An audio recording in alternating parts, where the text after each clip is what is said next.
Welcome to this week's Church Online experience. Whether you're part of our Church Together groups or watching at home, it's so great to have you with us. If you're watching us for the first time today, we would love to get in touch with you, and you can contact us using any of the details in the description section below, and one of our team will connect with you during the week. As a church, we've just completed the PTL Challenge, 14 days of committing to reading the Bible and spending time in prayer every day, as well as connecting with our faith community 2 times a week. Congratulations to everyone that was part of the challenge. And my encouragement to you is to continue with this habit of reading the Bible and praying every day. These spiritual habits are vital for us as we walk this journey of faith. And I know that as you continue to put these disciplines in place in your life, you'll see many benefits as a result. As we start the service today, why don't we take a moment now to pray? Why don't you bow your heads with me? Heavenly Father, we just commit this time to you. We welcome you, Holy Spirit, to come and move in our lives. We thank you that you'll help us to focus on you, that we would hear your voice today, that we'd be able to honor you and praise your mighty name with such freedom and liberty. We thank you that we'll be inspired by your word as we gather today. In Jesus' mighty name, amen. We're going to spend some time singing and praising our wonderful God. He is a king like no other. He is high and exalted, great and mighty and awesome in power. Let's stand to our feet and lift our voices and praise our wonderful Savior.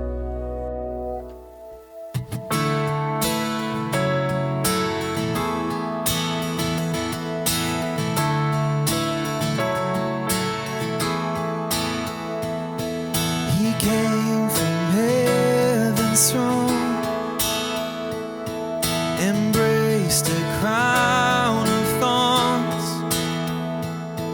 our Savior and our King, the sinner's friend. Clothed in flesh and bone, redemption in his blood, new life flows through his veins, poured out for us. We sing, worthy is the Lamb, worthy to be praised, high and lifted up, Jesus reigns.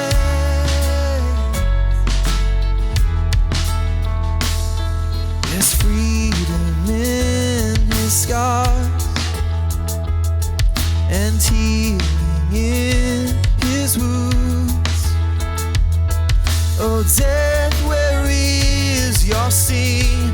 Our Savior lives, he lives, he lives. We sing, worthy is the Lamb, worthy to be praised. You're high and lifted up, Jesus reigns.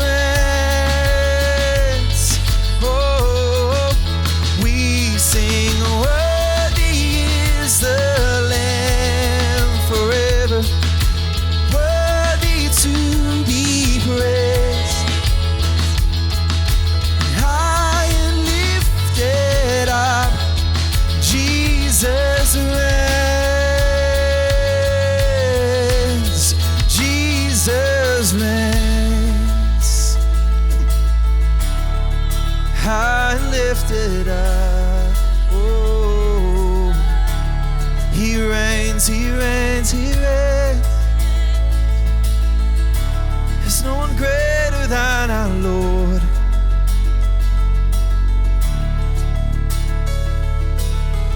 What other king would take off his crown?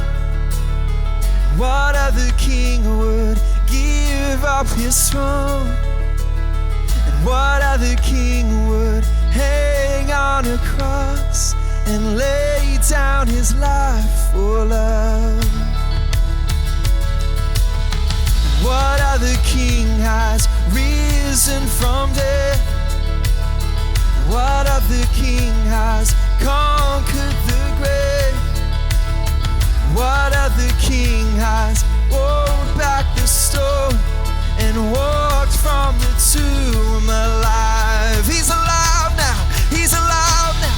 And what other king is mighty to save? Yes.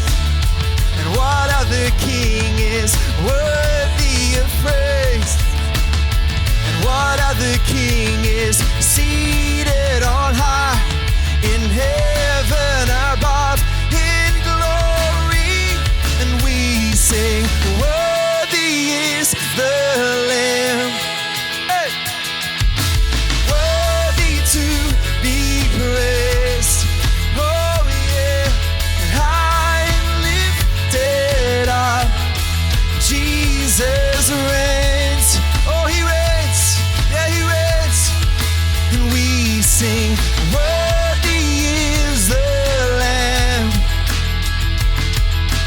Worthy to be praised. High and lifted up. Jesus reigns.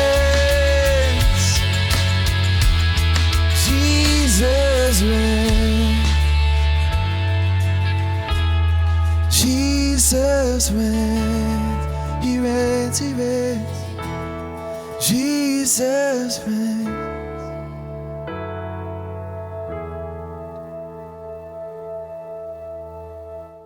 Well, right now we're going to hear the word from our wonderful youth leader, Herman Munte.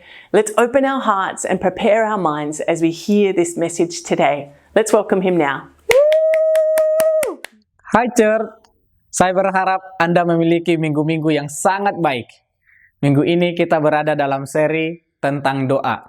Terima kasih kepada Pastor Rachel yang sudah memberi kesempatan kepada saya untuk menyampaikan firman Tuhan hari ini. Sebelum saya menjabarkan pembahasan firman Tuhan hari ini, izinkan saya menceritakan kesaksian pengalaman saya tentang kuasa doa. Pada tahun 2018 yang lalu, tepatnya di bulan Oktober, papa saya yang tinggal di Medan masuk rumah sakit dengan hasil diagnosa ada gumpalan daging di hati diakibatkan karena pengaruh rokok dan minum alkohol yang berlebihan. Sehingga dokter menyarankan harus menjalani operasi besar. Jujur, pada saat itu kami tidak sanggup membiayai operasi tersebut karena membutuhkan biaya yang sangat besar dan papa saya tidak memiliki BPJS atau asuransi lainnya. Dalam kontrakan saya di daerah Tangerang, saya memikirkan akan kondisi papa saya dan dana yang kami butuhkan. Dan ketika saya berdoa, saya merasakan seperti ada aliran yang mengejutkan tubuh saya. Dan saya mendengar suara Tuhan berbicara, "Mengapa engkau takut? Aku adalah Tuhan Allahmu." Suatu pengalaman yang membangkitkan iman saya. Seketika itu juga saya ingin terbang ke Medan. Namun sangat disayangkan, tidak bisa karena tidak punya uang. Tanpa sengaja, saya post di history WhatsApp saya, foto bapak saya yang terbaring di rumah sakit. Dengan kalimat, "Papa pasti sembuh." Tiba-tiba ada seorang dari kenalan saya yang tergerak hatinya untuk memberikan saya dengan membelikan tiket pulang pergi Tangerang Medan, dan puji Tuhan, saya pun segera berangkat. Di dalam pesawat saya terus berdoa untuk kesembuhan papa saya. Setiba di rumah sakit Medan, saya memberi iman dan saya bangkit untuk ada dorongan yang kuat untuk mengambil langkah iman dengan mengatakan kepada dokter dan keluarga saya, "Tidak, papa tidak usah dioperasi. Ada Tuhan menyembuhkan." Kemudian saya berdoa dan menumpangkan tangan bahwa Tuhan menyembuhkan dan tidak mempermalukan. Dan puji Tuhan, papa saya sembuh tanpa operasi. Nah, di situ saya mengalami kuasa doa dan kebangkitan iman. Walaupun setiap orang akan mengalami pengalaman doa dan iman yang berbeda, dan tidak pasti sama dengan kesaksian saya ini. Namun saya ingin dari tempat ini juga menjelaskan pada saudara bagaimana doa begitu berkuasa dan dapat membangkitkan iman. Dan sangat penting jikalau kita menemukan rahasianya. Saya rindu Anda dapat mengalaminya, karena doa orang benar besar kuasanya. Mari kita baca Alkitab Matius pasal 6 ayat yang kelima. Pengajaran Yesus Kristus. Dan apabila kamu berdoa, janganlah berdoa seperti orang munafik. Mereka suka mengucapkan doanya dengan berdiri dalam rumah-rumah ibadat dan pada tikungan-tikungan jalan raya, supaya mereka dilihat orang. Aku berkata kepadamu, sesungguhnya mereka sudah mendapat upahnya. Yang pertama, doa adalah berkomunikasi dengan Tuhan, bukan didengar orang. Hal pertama, rahasia yang perlu kita ketahui, Tuhan mengajarkan kepada kita bahwa doa adalah komunikasi dengan Tuhan dengan bersifat pribadi atau privasi antara Anda dan Tuhan. Kita berdoa bukan untuk didengar orang, bahkan untuk dilihat manusia. Motivasi kita adalah berkomunikasi dengan Tuhan dan mencari Tuhan, baik dalam keadaan susah maupun senang, atau bahkan dalam keadaan masalah atau berat sekalipun. Tuhan pasti mendengarkannya. Tuhan ajarkan dan peringatkan kita untuk jangan berdoa seperti orang munafik, yang berdoa dengan motivasi yang keliru, yaitu supaya dilihat orang, seakan-akan menunjukkan kesalehannya dengan berdoa. Orang seperti ini sudah mendapat balasannya, yaitu menerima pujian dari orang. Sangat disayangkan, karena itu bukan hal berdoa yang Tuhan maksud. Tuhan menginginkan hubungan pribadi atau privasi dengan saudara dalam doa. Oleh karena itu, kita bisa mengungkapkan segala hal kepada Dia. Berdoa bersama di dalam gereja, sel group, atau di dalam keluarga bersama, tentu saja baik sekali. Dan ketika Anda ditunjuk untuk memimpin doa, itu hal yang baik. Namun jangan sampai kita berdoa hanya ketika di depan orang, dan sampai hanya untuk dipuji. Yang kita harapkan adalah doa kita dijawab oleh Tuhan, sehingga mujizat terjadi. Dan hanya mujizat itu terjadi hanya untuk orang yang tulus mencari wajahnya di dalam doa. Jadikan doamu suatu hubungan pribadi dengan Tuhan. Lalu, di mana tempat terbaik untuk Anda berdoa? Anda dapat berdoa di mana saja. Tempat tidak menjadi masalah. Meluangkan waktu khusus untuk berdoa pribadi dengan Tuhan itu yang terpenting. Carilah tempat yang tenang dan memungkinkan Anda tidak terganggu oleh orang lain, seperti kamar pribadi Anda, ruang belajar, dan lain sebagainya. Kapan waktu terbaik berdoa sesuai teladan Yesus? Jawabannya adalah tidak ada yang tahu pasti. Di Alkitab diceritakan Yesus berdoa pagi-pagi benar waktu hari masih gelap. Tapi ada kalanya Dia berdoa di malam hari. Anda dapat memilih waktu doa sesuai dengan kebutuhan Anda. Jam doa terbaik berhubungan dengan masalah sikap hati kita. Apakah kita bersedia? Mari kita menyisihkan, bukan menyisahkan. Jadi hal yang utama bukan masalah waktu jam berapanya, tapi masalah sikap hati kita bersedia meluangkan waktu di dalam doa kepada Allah. Mau pagi, siang, malam, berikanlah waktu yang terbaik buat Tuhan. Sebagai contoh, mungkin Anda susah bangun di pagi hari, seperti teman saya ini. Harus buru-buru mandi lalu pergi ke kantor atau sekolah. Jadi aturlah waktu yang memungkinkan bagi Anda untuk berdoa di saat itu. Tempatnya di mana? Bebas. Ada orang yang berdoa saat mengendarai mobil atau motor sambil mendengarkan lagu pujian yang diputar dalam mobil. Praise the Father, praise the Son, praise the Spirit, God of glory, praise the. Bisa juga saat memiliki waktu yang baik, Anda pergi menatap lautan yang begitu indah dari atas tebing dan berdoa di sana. atau berdoa bersama dengan keluarga, menaikkan pujian, mazmur, dan syafaat. Akan tetapi, luangkanlah waktu untuk pribadi Anda di tempat dan waktu yang memungkinkan berdoa secara khusus sambil merenungkan firman Tuhan tanpa gangguan orang sekitar. Kita lihat ayat berikutnya, Matius pasal 6 ayat 6. Tetapi jika engkau berdoa, masuklah ke dalam kamarmu, tutuplah pintu dan berdoalah kepada Bapamu yang ada di tempat tersembunyi, maka Bapamu akan membalasnya kepadamu. Yang kedua, fokus kepada Allah. Rahasia doa berikutnya adalah fokus kepada Allah yang menjawab doa, dan jangan kepada fokus kepada manusia atau diri sendiri. Ketika Tuhan melihat hati yang tertuju kepada Dia, ketika Anda fokus kepada Allah dan selaras dengan firman-Nya, percayalah Tuhan mendengarkan doamu. Dan dengan iman, kita dapat berkata, Tuhan sudah menjawab doaku. Ayat selanjutnya, ayat yang ke-7. Lagi pula dalam doamu itu, janganlah kamu bertele-tele seperti kebiasaan orang yang tidak mengenal Allah.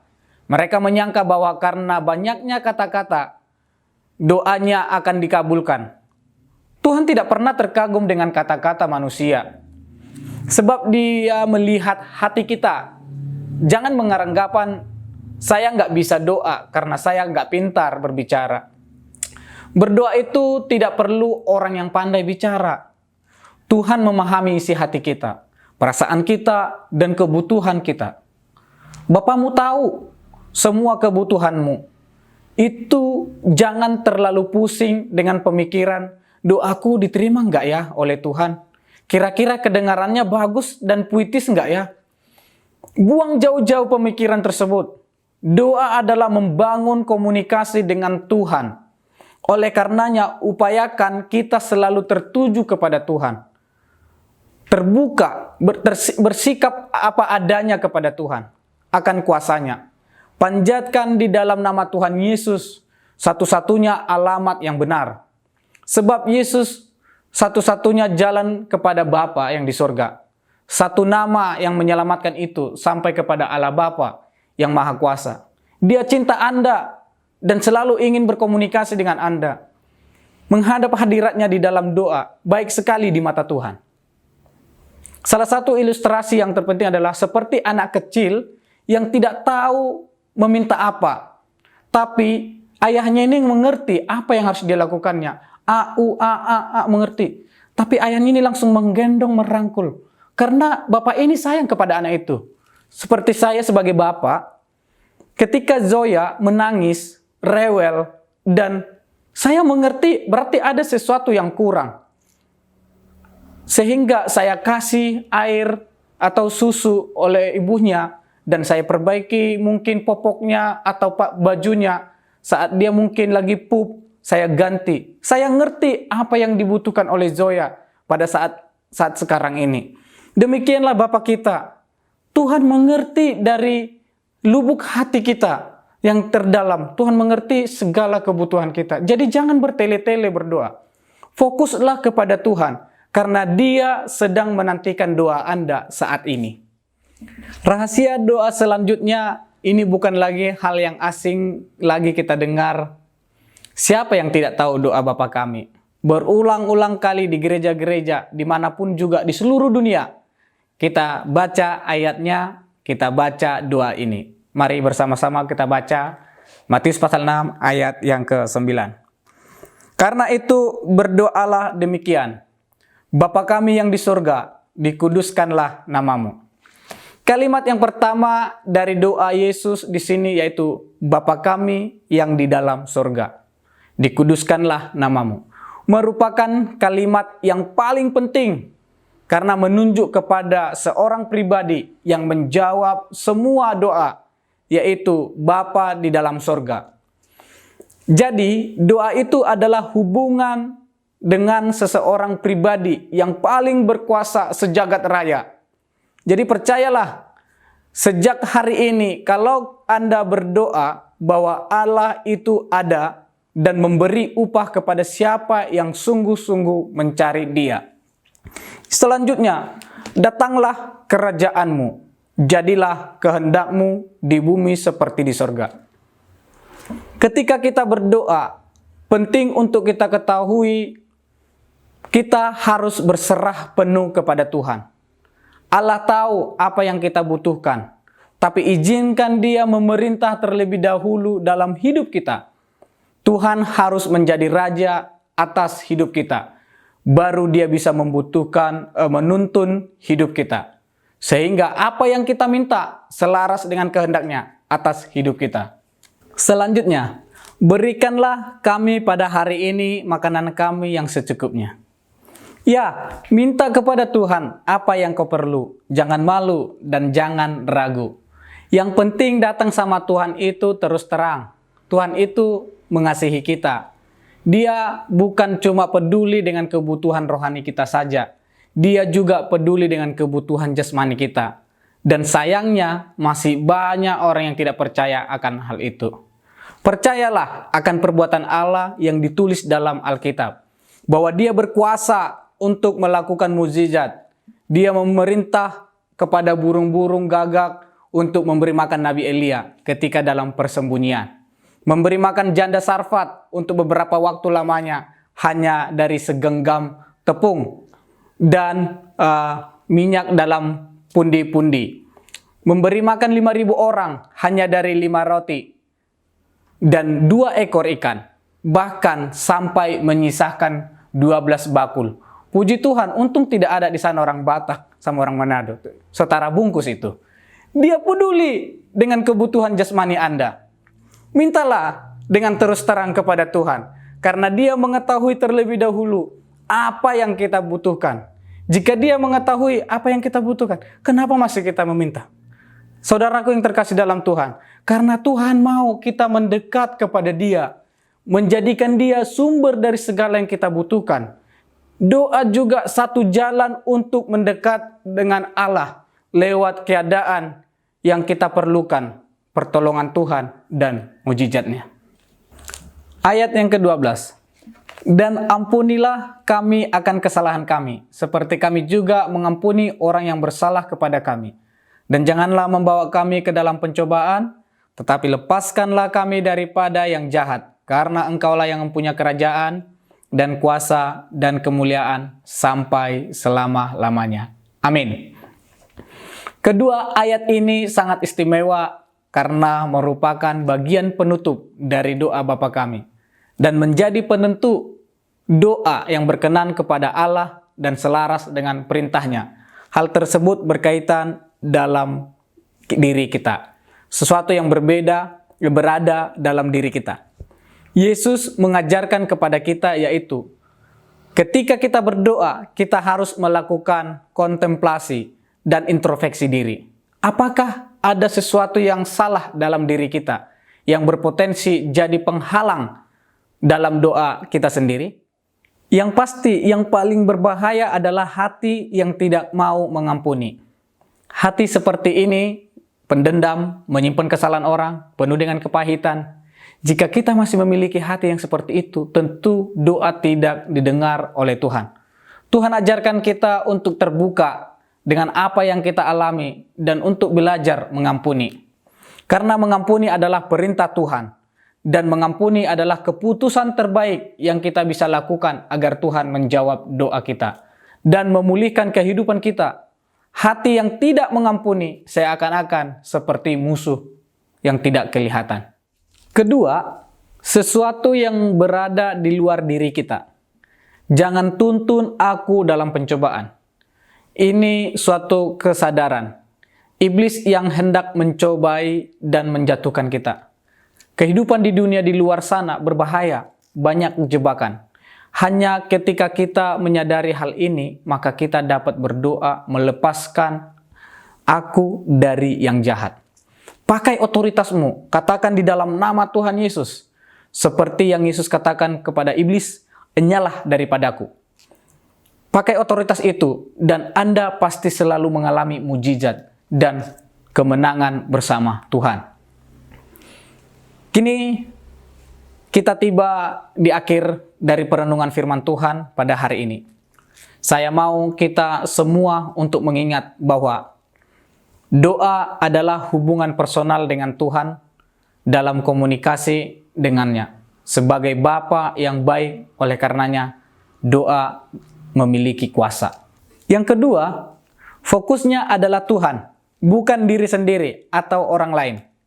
Pilihlah tempat atau waktu yang memungkinkan bagi Anda untuk berdoa dengan khusus tanpa terganggu dengan orang sekitar Anda. Yang ketiga, sampaikan segala sesuatu kepada Tuhan dengan terbuka karena Dia peduli dengan setiap kehidupan kita untuk berkuasa menjawab doa kita. Yang keempat, introspeksi diri. Jika ada yang salah, mintalah pengampunan Tuhan dan ampunilah orang yang bersalah kepada Anda. Yang terakhir, gunakanlah otoritasmu sebagai anak Tuhan. Pegang firman-Nya, mintalah kepadanya, percaya di dalam nama-Nya, maka perkara ajaib terjadi. Sekarang mari kita praktekkan apa yang diajarkan oleh Yesus kepada kita. Mari kita berdoa dengan iman, supaya engkau dimampukan untuk memiliki hubungan yang kuat dengan Tuhan di dalam doa dan mengalami mujizat-Nya.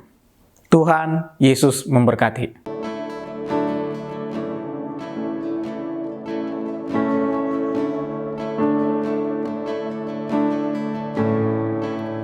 Worthy of every song we could ever sing,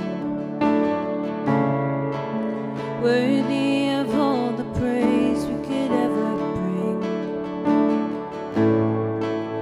worthy of every breath we could ever breathe. We live for You.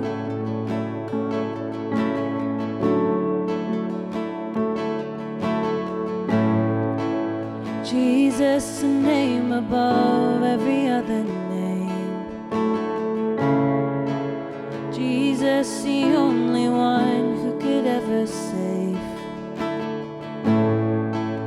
Worthy of every breath we could ever breathe. We live for You. We live for You. And holy, there is no one like You.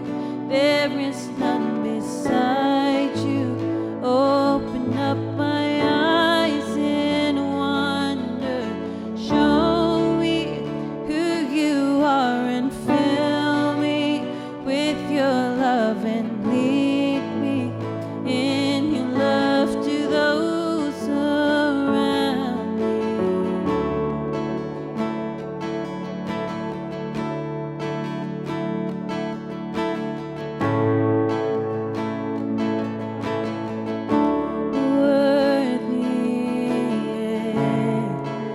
Worthy of every song we could ever sing, worthy of all the praise we could ever bring, worthy of every breath we could ever breathe. We live for You.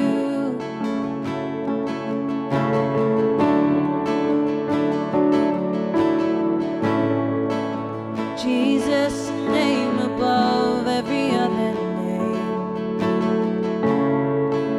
Jesus, the only one who could ever save.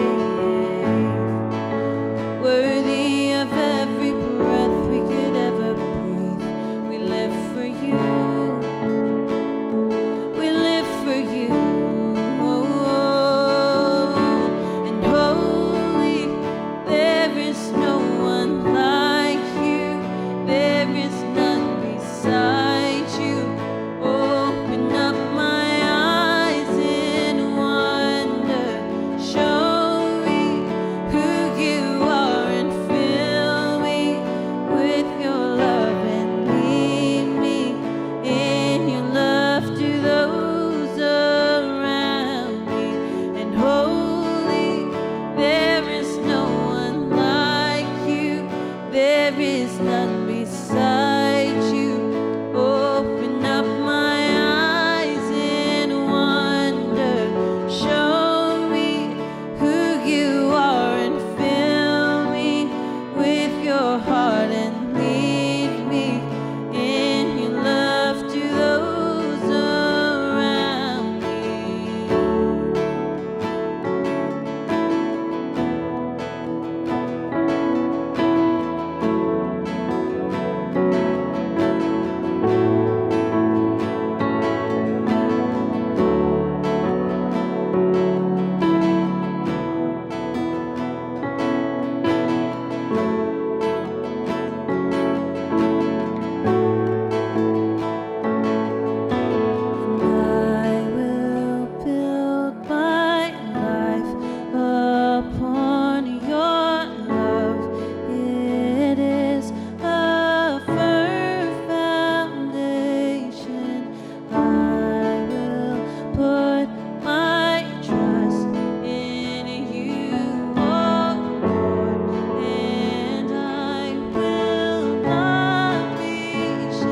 Kami mengucapkan terima kasih kepada Saudara Herman yang sudah membagikan kebenaran firman Tuhan pada hari ini.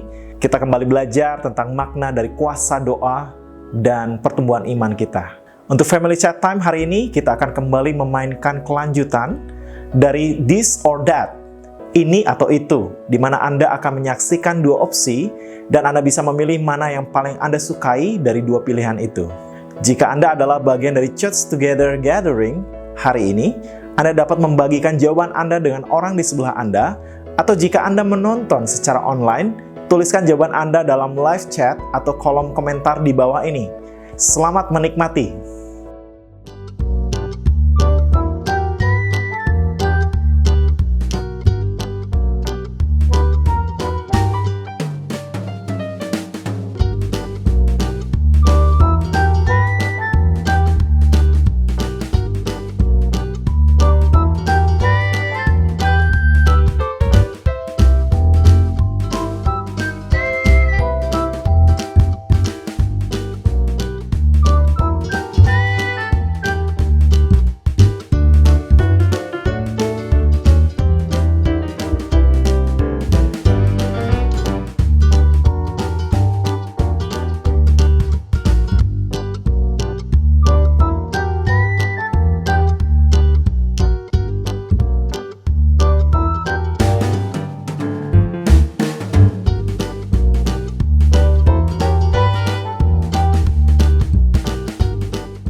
Untuk informasi lebih lanjut seputar C3 Youth dan Bible Connect minggu ini, silakan menghubungi Herman dan Lina.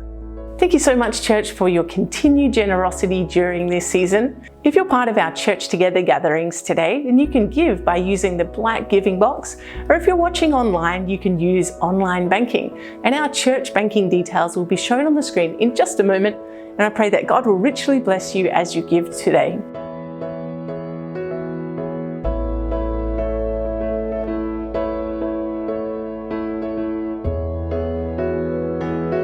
Thank you for joining us for today's Church Online experience. Church Together will be running again next Sunday, so make sure you check out our social media channels for more details. Semoga Anda memiliki akhir pekan yang menyenangkan dan sampai berjumpa minggu depan. Dan Selamat Hari Minggu!